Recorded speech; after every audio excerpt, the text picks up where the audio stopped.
اوورفرز نجاری یونیکا.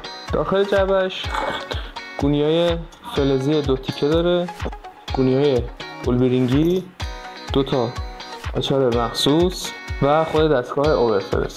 همچنین دفترچه راهنما. سایز کلپ این اوورفرز 6 میلیمتر، بدنش از جنس استیل و سیمپیچیش تمام مثل. دکمه خاموش و روشن داره.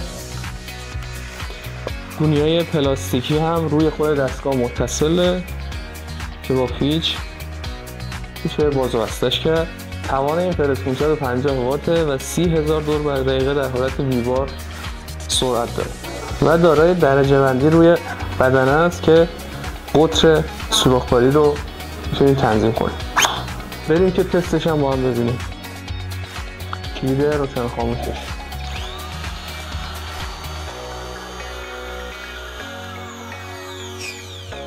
بسیار سبک و خوش دست.